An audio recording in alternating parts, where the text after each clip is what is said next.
This wasn't easy. Denzel Curry just dropped one of the best albums of 2018, almost every song was great, and I've got to try to narrow it down to a few picks for the best songs. But I've managed to do it, so today that's what we're going to talk about. Now keep in mind, if a song isn't on this list, it doesn't mean that I dislike it at all. These are just like the absolute favourites if I was forced to narrow it down to a certain amount of tracks. If you want to see how my twin first reacted to this album, he uploaded his reaction a couple days ago. That'll be linked down in the description below, and you know, we always share the exact same thoughts on every album.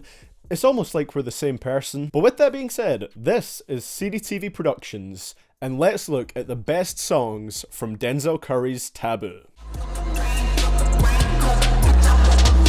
fuck you think you trying to creep on? Put a nigga in a black Nissan. I'm a nigga Freddy went sleep on. Catch a nigga in a bush doing recon. Going into this track, I didn't know this combo would work so well, but oh my god, everyone on here killed it. Straight from the second the hook kicks in, you can tell this track is just going to be full of raw energy, and it doesn't disappoint. Denzel comes in with his maniacal delivery, JPEGMAFIA gives us a great verse, cynical as always, and taking a few more shots at Drake, which is also fun, and Zillakami definitely ramped up the anger on here a notch or two, literally barking the lyrics by the end of his verse.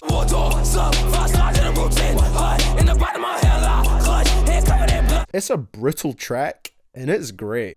Finish him down. I'm raising hell. Send him to hell. Treacherously, killing my infidels effortlessly.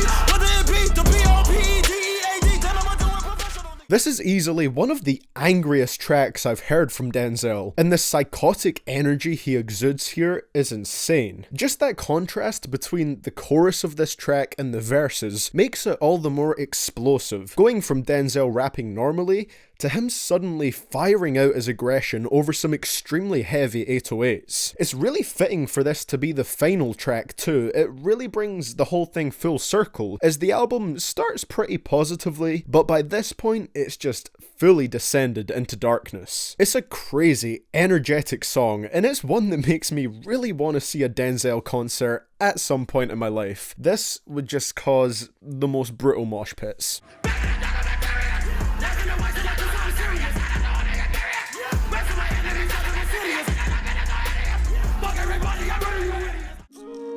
So damn long, dealing with the things I feel.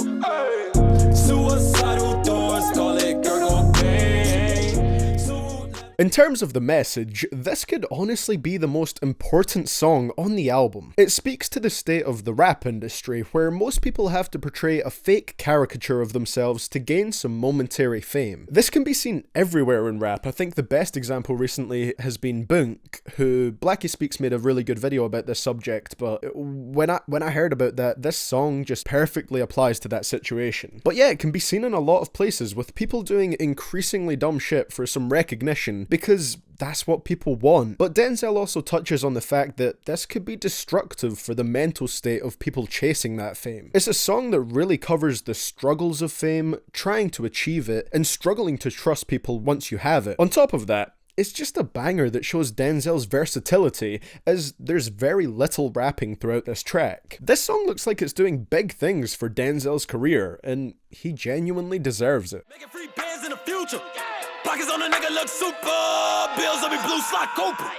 Money on my mind just like a tumor. Spread my money out and then I call that bitch a rumor. Curry the killer is on the move, no Uber. This was the first single released from the project, so I thought I would have cooled down on it by now, but if anything, it's a track I bump even more after the release of the album. Thematically, this track is almost a more exaggerated and braggadocious version of Cash Maniac, the track that it comes after. Denzel is just flexing on this track whilst preparing us for the harder sound of the tracks on Act 2 of the album. Now, this track doesn't quite reach the aggression levels of Black Metal Terrorist. That would be quite hard to do, but it's still insanely hard hitting. Denzel is right at home on that bassy, ruthless production, delivering his lyrics in such a bloodthirsty way that it's impossible to not bang your head when you hear it. So serious, I'm so neglected in the wrong direction with a long erection, got no protection, but it's fuck the world when you bend it over, being oversensitive. But did I mention that my real intentions are we leave me dealing with the consequences? A lot of rappers have given their views on the politics of America right now, and this is Denzel and J.I.D's track for doing that. Denzel goes in on both of his verses with this amazing metaphor on the first one that essentially represents the relationship between minorities in America. And then, well, then there's J.I.D's verse. He absolutely murdered this. He did so well that Denzel said he actually went back and wrote another verse for this song because J.I.D did so damn well. Originally, he said the track was just J.I.D's verse and Denzel's last verse. Okay, so J.I.D sent you his verse? You guys didn't work in person? Nah, like, I went to his crib and I played him the song with just the last verse on it. Okay. And he heard it and he was like, yo, I'm gonna get it back to you ASAP.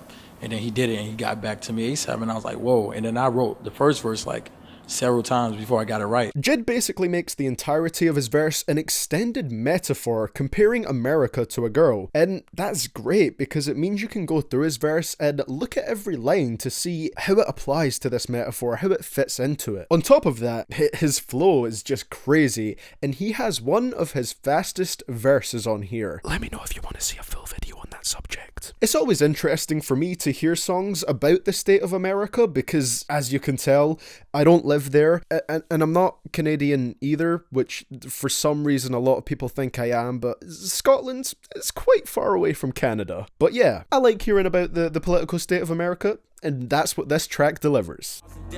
Soon black balloons pop. Let it be the day the pain stop. This song really stood out to me as it is pretty much one of the most upbeat sounding tracks on here, and I think it really exemplifies the light segment of the album, which if you don't know is the first 4 tracks. Don't get me wrong, the topic Denzel is talking about still has dark tones to it, as the song is all about pain, the emotion that the black balloons represent. However, the song does display hope that these black balloons can pop, and eventually your pain will pass. All pain is temporary. So there is a very uplifting side to it as well, which is really amplified by the lighter production and beautiful chorus. It's a song that definitely sounds like it could have a lot of commercial appeal whilst still talking about serious topics and issues. Not to mention, we also have a great guest verse from GoldLink, who I really need to look into more of his material. He really fits in on this beat with his smooth, melodic tones. Thinking as straight as me, but gon' make crazy. Sound is my attitude, so I'm cool like Jay-Z. I just really love the symbolism of this track, and I can see it becoming one of the most popular from the album.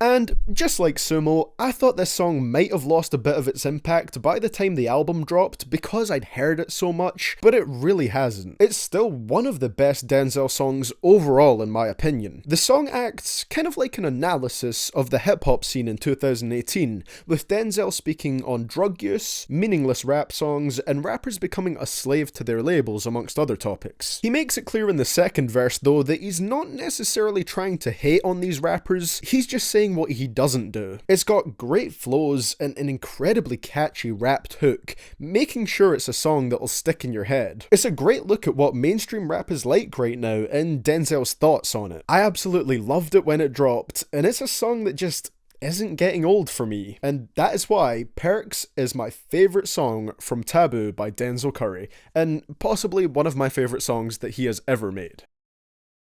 Well, my brethren, that is going to be it for the video today. I hope you guys enjoyed this one. If you did, you can of course leave a like if you feel like it. Don't feel pressured just because I asked you. And you can also click that subscribe button, but again, don't feel pressured. It's your choice. Also, let me know down in the comments below if you agree with what I said in this video, what your personal best songs for the album are, and if you want to say it as well, what your worst songs from the album are. Mine, personally, the ones that I listen to the least and enjoy the least are probably The Blackest Balloon and Mad I Got It. They're still good tracks, but I don't come back to them as frequently as all the other ones. So yeah, with all that being said, like I said at the start of the video, you can check out my twin's reaction on his channel, CDTV That'll be linked below. Again, don't feel pressured. And that's all I got to say for today, guys. Thank you so much for watching this one. This was a really fun video to make. I loved this album, and yeah, it's almost definitely making it onto my album of the year list. So thank you for watching. I will hopefully see you guys all in the next one, and this is CDTV Productions, signing out.